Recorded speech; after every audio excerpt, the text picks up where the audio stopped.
Ну, продолжаем говорить о Кубке Конфедерации. Сегодня у нас в студии заслуженная артистка Республики Татарстан, финалистка первого сезона шоу «Голос» и посол чемпионата мира по футболу 2018 от города Казань Эльмира Калимуллина. Эльмира, добрый вечер. Добрый вечер. Мы очень рады, что вы нашли время прийти к нам.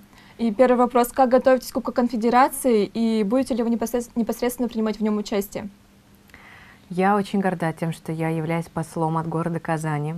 Я могу сказать, что Казань готова на 100% для принятия такого масштабного мероприятия, мирового значения. И для России, и для Татарстана, и для Казани в целом это очень важно. И могу сказать, что меня переполняет гордость и радость, что мне удостоилась такая честь. И я смотрю сейчас, как активно готовятся все команды, кто будет у нас в гостях в Казани. Постараюсь быть практически, наверное, на всех матчах, если мне это удастся. И как посол, как составляющая культурной части, я обязательно буду принимать участие, буду петь. А расскажите, что будете петь, о чем будет песня, если не секрет? Пока это держится в секрете, буду закрывать, дай бог, Кубок Конфедерации. Будет это происходить в Питере. Будет оркестр, будет все очень красиво. Как известно, вы уже несколько раз принимали участие в роли посла и в универсиаде 2013, и в чемпионате по водным видам спорта. Скажите, пожалуйста, что входит в ваши обязанности?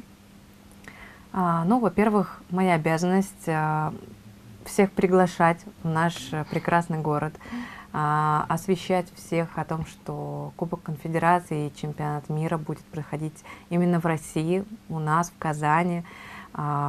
Приглашать всех, чтобы вы тоже, Марина, обязательно приходите. Я встречаюсь иногда с детишками, мы проводим какие-то классы, говорим о футболе.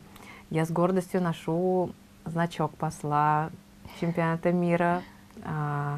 И, конечно же, я, где бываю, обязательно говорю о том, что обязательно приезжайте. Ну, уже я начинаю повторяться, но мне просто это очень приятно. Поэтому агитирую всех, призываю к тому, чтобы занимались спортом, здоровый образ жизни вели и, конечно же, приезжали в Казань. А как вы считаете, готова ли вообще Казань к принятию таких масштабных мероприятий, как Кубок Конфедерации, чемпионат мира, который она будет принимать в следующем году?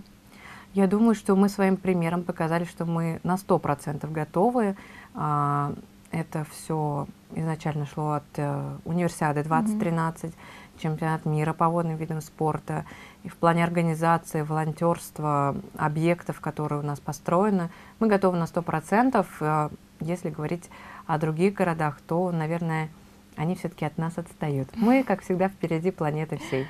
Эльмира, спасибо большое за ваши советы и за то, что вы пришли к нам. Но я напоминаю, что сегодня у нас в студии была заслуженная артистка Республики Татарстан, финалистка первого сезона шоу «Голос» и посол чемпионата мира по футболу 2018 от города Казань Эльмира Калимуллина. Ну и на этом у нас все. Вы смотрели программу «Неделя спорта». С вами была Марина Вахрушева. Всего доброго. До свидания.